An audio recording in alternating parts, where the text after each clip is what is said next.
Welcome to the Beverly Hills Plastic Surgery Podcast. I'm Dr. Millicent Rovelo, and I'm here with my occasionally charming but very well coiffed co-host today, Dr. J. Calvert. How are you?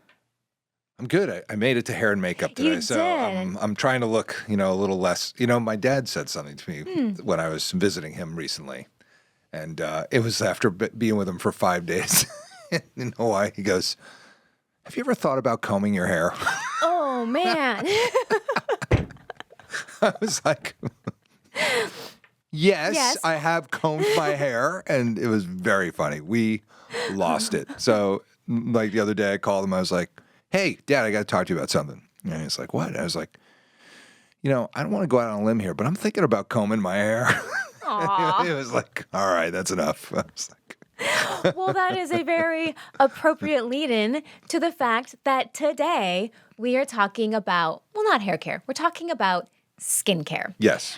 Which is in itself a very broad topic, but I think it's something I kind of want to just touch on because there are a few points that I want to discuss.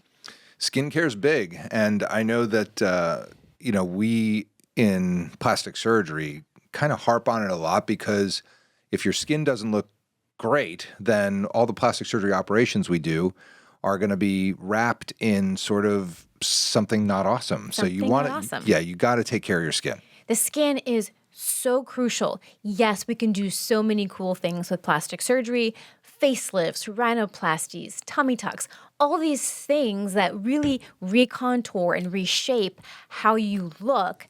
But if the skin that's on top of the face or on top of the breasts or on top of the abdomen is not great quality, then the results are not going to be as good as they could possibly be. So even though as plastic surgeons, we don't necessarily do a lot of skin care necessarily or skin procedures, it is something that is very important to us and it's something that we do definitely pay a lot of attention to. And sort of the impetus for why I was wanting to talk about this was because I've had a couple instances recently where I have people in my office who are maybe like in their 40s, 50s, 60s, and they'll say something to the effect of, "Oh my gosh, your skin is so good. What do you do for your skin?" And I never really know how to answer that because I'm like, where do I begin? Exactly. I'm like, I kind of need a whole podcast to talk about this. It's a lot. Because it's a lot. And it's not just like one cream or like one thing you do. It is literally a systematic approach to your skin that doesn't start when you're in your 50s. It starts when you're in your teenage years. So it's a really big topic, and there's a lot of things that we could go into the weeds about that we're not. But I want to get sort of like the basics of where you need to be at each decade and what works so that you're not in your fifth decade going, what kind of creams should I start using? Yeah, I mean, I talk a lot about skincare with people, and I usually say the best way to kind of get into it is to go to our estheticians as a starting point because they see so much variation in skin types and, skin, turgor and the texture and the thickness and they know what certain products do for your skin and they have the best shot at like assessing where you are that they can actually help you and doing a hydrofacial and all the things that, Roddy and Caitlin do, and we just have amazing esthetician folks around our places. But starting with a great assessment, because what's going to happen is everybody has like some potpourri of products in their medicine drawer or cabinet right now. So many. Right? That you've tried, and a lot of I've them been gifted this, and I've been given that. I got a sample of this, and my mom said to try this. And the over-the-counter stuff in general is not awesome. It's not the worst thing for you. At least you're doing something. We'll get into what's good and what's not. All right, yeah. But the reality is getting a great assessment of where you're starting makes a huge difference in then directing care. Yes, absolutely. And you do not need 20 products. I mean, you can be like some of us and do like the Korean 7-step skincare every night, but you don't necessarily need all that. Do some of us do that? Some of us do that. I think some of us may do that. Some of us don't. So I'm not a 7-step guy at all. But I think I'm a one-step you're a guy. one-step. You wash your face. I wash my face. Yeah. I do that. So take notes. But what I think we need to start with is, this is going to age me, but like when I was graduating high school, class of 2000, there was a song came out and it said, class of 2000, if I could give you any advice, it would be wear sunscreen. It was like some silly song, but that was like the graduating advice to the class of 2000. And it was a song and it was like, wear sunscreen. Well, it was actually an address by Kurt Vonnegut. Yes. Yeah. So he had given that he said it's the one thing that's going to like keep you looking younger. It's wear sunscreen. But the thing is, even then, like my vain 17-year-old self didn't comprehend what that meant. It doesn't and it's matter. not until you get into your later decades that you really realize the importance of it. And so if I could stress anything now to anybody who's younger or older of any age, oh my gosh, sun protection. And it's not just sunscreen. And I'm going to talk about what you can do for the sun protection, but this is why it's important. Gosh, everyone loves to look brown and tan and glowing, and that looks great in the beginning. But what the sun does to your skin over time is incredibly damaging. And I'm not even going to talk about cancer because, yeah, it's important, but that's not why we're here. What I'm talking about is what it does to how you look. And it damages the skin. It's as bad as smoking. And smoking is awful for the skin. And both of them act in similar ways, sun damage and smoking. It kills off the blood supply. It damages the properties of the skin that allow it to be dewy and elastic. It destroys the collagen. It turns your skin into crinkled leather. And that is not something that anybody wants. It doesn't make your facelift look great when you're in your 50s. No, I was going to say, try facelifting a leather shoe. It's not helpful. And so it may look great when you're 18 and 24 and 25, but that sun damage will catch up to you. And I'm not even saying avoid tanning your face. I'm saying protect it like it's something precious in your life. And so that means when you wake up in the morning, you're putting on sunscreen, you're wearing moisturizer with sunscreen, you're putting on skincare products, foundations, powders, whatever that have sunscreen. But even more importantly, once you're out in the world, you're doing some kind of physical protection. So hats. I mean, if you see me, I have like the full-on visor. I look like some kind of like Star Wars character.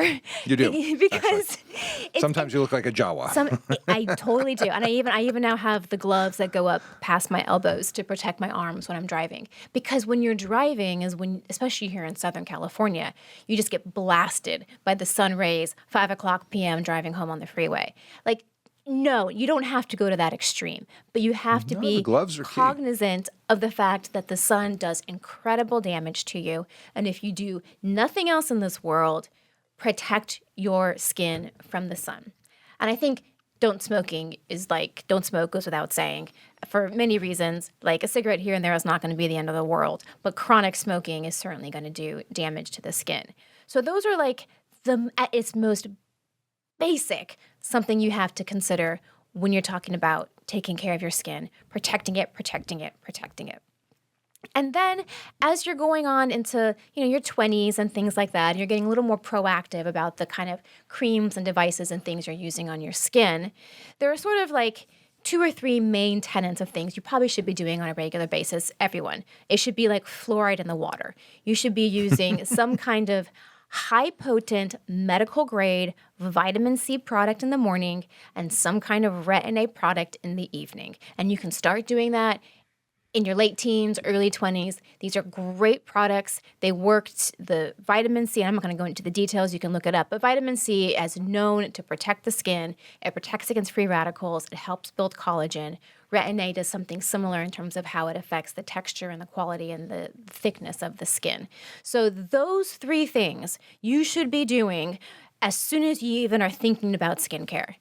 Yeah. Vitamin C, Retin-A, and sunscreen at baseline. Yeah, I mean, those things are really key. And you said it, the free radicals, like this is why smoking damages your skin so badly, because you're doing a couple of things. You are creating like all kinds of free radicals by smoking, and then also the carbon monoxide, which is, reducing your oxygen carrying capacity of your blood. More free radical procreation. Yep, absolutely. And you're not and those getting free radicals are just scavengers that just destroy everything. Yeah, they beat up cells and cause scarring, basically. Yeah. And it's not like a scar like you had surgery, but it's like it just makes your skin less healthy. It makes it less vascular. supple. It makes it less, Soft. It just makes it into leather. Yeah. And smoking is really terrible for and vaping, vaping's right there with it Yeah. because you're still getting the carbon chemicals, monoxide. the nicotine, the decreased vascularization. Yeah, everyone acts like vaping is going to like help them. Like it's just as the bad. same thing, It's the dude. same It's like thing. the same. You're still going to get carbon monoxide. You're still going to get all those issues that are going to cause all the damage that you would get with smoking. It's not any different from that standpoint. But, and like I'm sure the vapors, like be like, oh, you're wrong. You're crazy. I'm not. No. It's like It's science. Like do the math. Like you can see what's happening with this stuff. It doesn't mean you can't do it. You just have to understand what the damage is, so that you can go ahead and and sun is awful for your skin, and it has been for me. I mean, I have like poikiloderma from sun damage that's happened over the years, regardless of the fact that I still put sunblock on. Right. But I didn't really start that till later on because in the 80s, what did we do? Suntanned. No, we didn't just suntan. Like I would go over to, my girlfriend's house and she'd be like, let's lay out like after school. And we would put baby oil all over us and lay out and just get fried in the New Jersey sun that, happened for a very, very short period of time, thank God, because otherwise they would have done it all the time. But it definitely took its toll, and those things are, the sun damage is there, and it's hard to reverse, and you have to do things like lasers and all that, and which you and I both do, and that's kind of what you have to kind of think about is how are you going to, keep your skin looking great while you go through life. While you go through life, and in the beginning, it's really about prevention. But as you're getting through your 20s, coming up late 20s, early 30s. You're going to have to kind of kick it up a little bit. And this is where things like preventative botox are really helpful. I was watching or listening or reading or some article about a patient or a lady who was shocked, floored, amazed to find out that all of her friends who were in their late 30s and 40s have been doing Botox since they were in their 20s. And she was asking them, why does your skin look so good? And they were like, well, we've been doing Botox for the past 10 years. She was like, did I miss that memo? You did. You did. You did. And so here's the thing with Botox. Botox works on muscles that move. And so it is not going to be for muscles for fine lines or wrinkles that are there at rest. It can soften them. But what it really does, the main activity of Botox, is it weakens or it paralyzes muscles. And when the muscles don't move, then you don't form these wrinkles or these creases in your skin, because the skin of the face is very adherent to the muscles underneath it. So every time the muscle moves, so does the skin, and it creates these creases with chronic movement. And so these are going to be the forehead creases that go across your forehead, or the lines that come in between the brows, or the crow's feet around your eyes. And so if you just don't use them that much, and then what muscles are weaker, and you start doing this at a younger age, not only does the Botox weaken your muscles, you also kind of train your body to not use those muscles as much. And so you don't get those fine lines and wrinkles. And so you can get into the later decades of your life without having the wrinkles that might have otherwise been there. And so I'm sure there's going to be all kind of trolls and haters out there that are like, you shouldn't be doing Botox that young. And the topic of this podcast is how to have beautiful skin. So these are the things that people do to have beautiful, flawless skin. And that's just part of it. And if you don't want to subscribe to it, totally fine.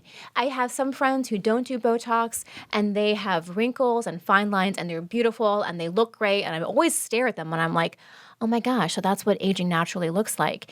And there is a certain beauty to it that I appreciate, but it's kind of an anomaly in a lot of our world. Well, in our world. Yeah. I mean, but I'm not saying everyone has to do it. I'm just saying this is how you can maintain sort of that lineless look, if that's the look you are going for.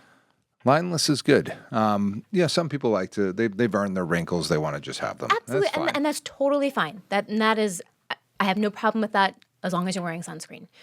So that is one thing that if you're really trying to be aggressive about preserving that really youthful skin look, that's something that definitely 1,000% is going to need to be in your repertoire of skincare techniques. So let's go through that though. What is, the repertoire that you need to have? I'm a dude. So like for me, it's like I actually use decent products on my face to like wash my face and stuff like that. And I use a lot of the stuff that we have at Rock Spa. And, I'm not going crazy with toners and all these other things that I know that a lot of people do. And those people do have better looking skin. I will tell you, they do. Hands down, if you use all that stuff and you're going to take the time, it's great. But I think having like a decent cleanser does make a difference. And I think having, some sort of moisturizer if you need it. Some people don't need moisturizer. Some people don't. I love Retin-A. I think it's great. For me, I can't use it. I just get completely inflamed and my skin looks ridiculous. I can't do that. So here's the thing with Retin-A. If you're going to start using it, make sure. So let me just go back on this because I talked about those 3 things you need, right? The sunscreen, pretty basic.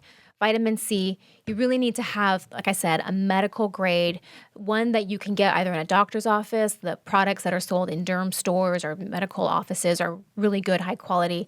You have to be really careful with the ones that you buy in the drugstore. They may say they're vitamin C, but unless they have a certain percentage, they're not going to be adequately potent enough to actually do anything, and you're just wasting your money. A good quality vitamin C product is going to cost you at least $60, $70, $80, $100. Yeah, if you're getting a vitamin C product at the drugstore for $20 or $30, it's probably not that potent and not really doing anything for you. So go to the products that are sold in doctor's offices. That's where you're really going to get the bang for your buck. I love SkinCeuticals. That has a cult following. Everyone knows about CE ferulic and the different vitamin C's that the SkinCeuticals line has. No financial interest. But that's sort of the gold standard of vitamin C products. And the same thing for Retin-A's. You can get, I'm sure, a gajillion products that claim to have some version of Retin-A in them, but really it's going to be the more medical grade, prescription-based products that are going to have the appropriate amount and the adequate formation or product formulation of Retin-A. Because Retin-A goes through several degradations, and there's only a few of them that are actually potent enough to actually do anything for your skin. When I was a teenager, I had acne, so I was always on prescription Retin-A, and then I just kind of continued it into my 20s. So my skin's pretty used to prescription strength Retin-A, and it's basic and it's generic, and I get it from the pharmacy. I know my insurance doesn't pay for it anymore, but it works because it's prescription strength Retin-A. But that being said, you do have to build up a tolerance to it. You do. And there is going to be a phase where your skin's going to go through a red, flaky period. So you start out, once a week, and then twice a week, and then 3 times a week. Even now, I only do it every other day because I don't need to do it every day. It's the consistency that's key. So Retin-A should be potent, but your skin does need to build up a tolerance to it. Yeah, and it works. It works great. Retin-A is amazing. I can always tell who of my patients has been using Retin-A faithfully because their skin is just smooth. It's like baby skin. It's soft. It's beautiful. And I can always tell who's been sort of doing it routinely. And so that's the thing with the products that you're going to use. You don't need a lot. You don't need all 7 steps, but you do need at least a couple of these high-grade, medical-grade products to make a difference. And then you can, if you want to throw other things into the mix, like exfoliators, chemical exfoliators, all of those things are fine. I think any kind of product that has some kind of growth factors in them are really helpful. So there are some like I know Skin Medica has some TNF alpha, or not TNF alpha. They have like a TNF product that has growth factors in it. Just things that kind of stimulate your body and your skin to create new healthy turnover. You don't need that. I think if you can do that and you want to add the extra steps, you can. But as long as you have the basics of skincare, that's a good foundation. Yeah, I think, you said it. The vitamin C product, a Retin-A and a sunscreen, good cleanser. I mean, these products they're expensive, but they're not crazy expensive. I mean, we have stuff at Rock Spa, in the office that are, $80, 100, 110. Nothing like some of these like over-the-counter things are like crazy. Hundreds of dollars. And I'm like, I don't know that it's really doing I mean, I don't want to name names, but you know who you are. But Yeah. some of them are like 100% BS, and they're like $500 for like some kind of cream. Yeah, some kind of gold flaked something. Yeah, No. you don't need all of that. No, there's some basics that will do you just fine. But let's be honest, that's not enough. Like, No. if it was the end of story, then we'd all be walking around with beautiful glowing skin. But that's not enough, especially as you get a little bit farther along in life. And what's really going to be important, especially as you're hitting probably your 30s, is you're going to start to see the accumulation of the sun damage that happened when you were earlier. And this typically shows up as dark spots, so brown spots, age spots, sunspots, changes in texture. So the skin gets a little bit more coarser, a little less smooth. You might start to see some of those fine lines coming in. And no matter what the products tell you, they're really not going to be able to address that. There is no product out there that's going to be able to bleach away your sunspots and the brown spots. They're just not. This is where you have to get the toys. You have to get the lasers. Because if you really want to get that blemish, smooth, clear skin, you have to bring in the heavy hitters in the form of lasers. And that's just period, end of story. That's right. And not every skin type is going to be able to do that. Darker skin tones have to be much more careful with the kinds of lasers they use.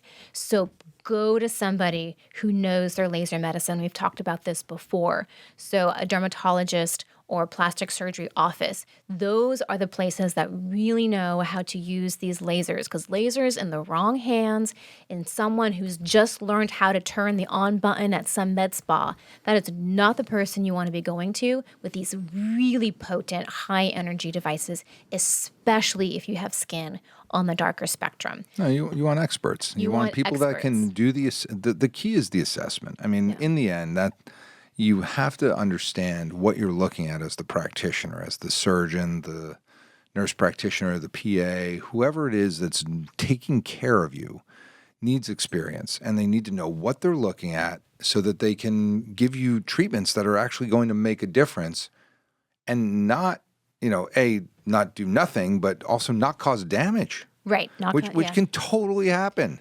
Oh my God, it can totally happen. I mean, I know an esthetician in town who went to, her friend who had just gotten the new laser, and it ruined her face, and she has all kinds of crazy pigment. And she came to me. She's like, "What do I do about this?" I was like, "We're gonna have to start some Cosmo on peels. We're gonna I know what to do about it, but it would have been better to not have that at all. It was unnecessary." Yeah, go to a doctor's office for this kind of stuff. Don't mess around and go to someone that really knows how to do it. But in the right hands, with the right devices at the right settings, these are where you're going to really see the improvements in the color, tone, and texture of your skin.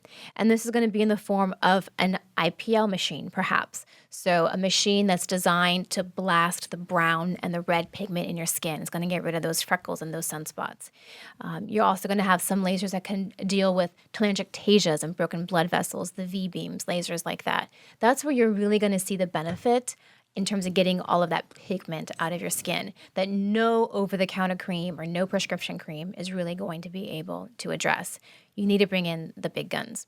So doing lasers, get a package, do 3-4 at a time, kind of get the sort of foundation, and then go in and do it every 1 to 2 times a year to maintain the results.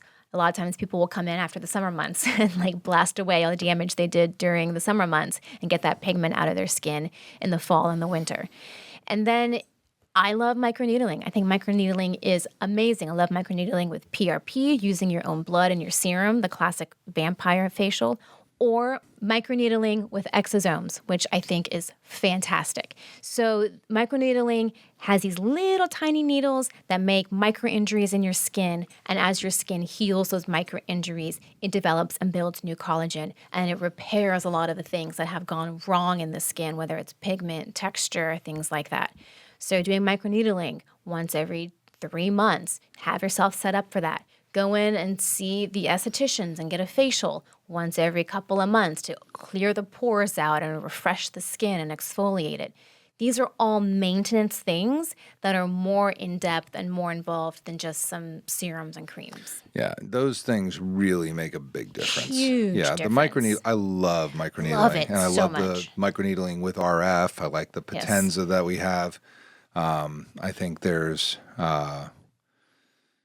just so much you can do. And again, it this comes back to our whole concept of having the right successful aesthetic attitude. You want to have an approach to your aesthetic world, to your aesthetic scene, your aesthetic look that is goal-directed and focused on the results you're looking for. And if you just buy products and like, that's not going to work. You need a plan, and going to this person because they have a special, or going to this person because your friend suggested it, is not helpful. No, it's so not helpful. It's so not helpful. Like, you need a plan, you need a quarterback, you need someone who's going to guide you through what your individual needs are, and have a plan so that you're not wasting money, because all of this stuff is expensive. Like, full caveat, this stuff is expensive. And not everyone can do it, or not everyone can do it to the extent they want to. So you really have to choose the things that matter to you and focus on them, and come up with a plan to make this effective and efficient and affordable for you. Well, and the other part of that is you got to know that the person you're talking to knows what they're talking about and can get you where you want to go. Like, that's why you go to places that have been around a long time with, that's, I mean, in the rock spa, like, we've got Orla, we've got Christina, we've got these amazing PAs that have they've just been in it for so long, and they're so good at it. It's like they're not going to steer you wrong, and they don't tell you buy everything. They tell you this is what you need. This is what you should use. Yeah. And I'm telling you, I know not everybody's in Los Angeles, but for those that you are, I recommend them very highly. Obviously, they work for me, and I think they're amazing, or they wouldn't be there.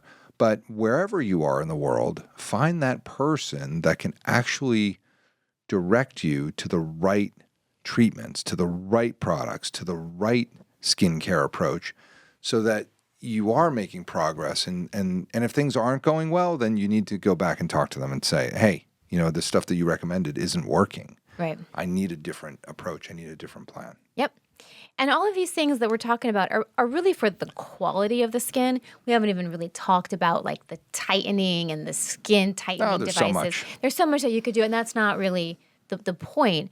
So like the microneedling with RF, like you mentioned, like the Potenza and the Morpheus, all these things are designed to theoretically tighten the skin and maybe hold off that facelift for another couple of years. Whether they do or not, that's another topic for the podcast. But just know that by having this good skin foundation, when you do start talking about needing to tighten your skin, whether that's going to be with a non-surgical machine or with a facelift, you have already set yourself up for success because your skin is ready. It's a good quality, and no matter what you do for it, whatever's in your means and your budget within your realm, you've set yourself up to have the best success possible because your skin is primed and in good strength and character. Awesome. Nailed it. That's exactly it. You got to be ready to really be an active participant in your aesthetic plan. Absolutely. So hopefully everyone's listening to this when, they're 18, but obviously not everyone is. But if you're not, you still can jump in and get there. You still can jump in. Get the assessment. Get in. Yes, that is key. And if you have not looked at your skin or taken care of it in decades, all is not lost. There are things that can be done to salvage the situation. But theoretically, the sooner you can start, the more preventative you can be, the better. And if I could say anything, the sun is your enemy and Botox is your friend. I think we could quote the Aussie man and say that you need to approach the apocalypse with a very, very positive aesthetic attitude. A can-do attitude. That's what you need to do. Yes. So that's it. So that's, next time someone asks, well, what do you do for your skin? I'm just going to send them the QR link Here you go. This podcast. Take a listen. Lots of skincare. So, actually, you know what? Let me just tell you real quick. This is what I do, just because that's actually what happened. In the morning, I wash my face. I use some kind of moisturizing serum. I use a topical flagell because I have rosacea, and so that's a prescription strength cream that helps with the redness. Metrogel. Yeah, for your face. It's I good. use a vitamin C. I use SkinCeuticals. And then I have a moisturizer with sunscreen, and then I have a tinted sunscreen on top of that. So like 2 sunscreens back to back. And that's my morning routine. Dang. And then in the evenings, it's face wash, another serum that has moisturizing properties, a different one than I use in the morning. And then I alternate. If it's a Retin-A day, then I use my prescription Retin-A 0.25%. Or if it's a non-Retin-A day, then I use some kind of growth factor like the Skin Medica products or some kind of exosome product. And then I have like a heavy-duty moisturizer. Oh, and neck cream. Don't forget about the neck cream. The neck and the chest area is incredibly important. So I have creams that I use for the neck and the chest. Because it gets a morning lot of and sun evening. exposure Lots of also. sun exposure. And then every 3 months, I'm doing some kind of microneedling with exosomes. And once a year, I will trade that out for a Morpheus treatment, so microneedling with some kind of energy RF frequency. Once a year, I'm in with Orla doing some kind of resurfacing laser to get the dead skin and the pigment and resurfacing, as well as some kind of IPL photofacial to get the brown spots. And I think that's it. I don't know. I see you doing stuff to your face all the time. Like when I walk in and I see you with numbing cream on, I'm like, all right, Something's happening. what's going on? Oh, yeah. And then, of course, like every 2-3 months, there's the Botox to keep Yeah, the but face there's some other expressionless. stuff too. I see some local going in. Like, by the way, you know, like you're your own practitioner on a lot of that stuff, which is so I cannot do the stuff to myself. I have to have somebody else do it. I definitely do most. The only thing Orla does for me, Orla will do my my lasers. I tend to do everything else. Yeah, that's probably a good idea. Yeah, I don't zap my own skin. She's the bomb. But She came in the other day and did my facelift patient. Like, first of all, that new laser we have is I like it a lot. Yeah, it's great. bananas. I mean, she did that in like no time flat, and it looks amazing. Like I did a full face, like facial everything yesterday, and the patient came back today, and she looked great. She wasn't even that swollen. It was like crazy. That's great. And I think that machine is really effective. So I think Sometimes you need the big guns. you definitely need the big guns. Yeah. And you are totally up for the big guns at almost any time. I've seen that. Yes, it's important. That's the caveat. If this is important to you, You'll do it. those are the steps. And I think that's it. That's my little rundown. So this is the Beverly Hills Plastic Surgery Podcast coming to you from the 90210.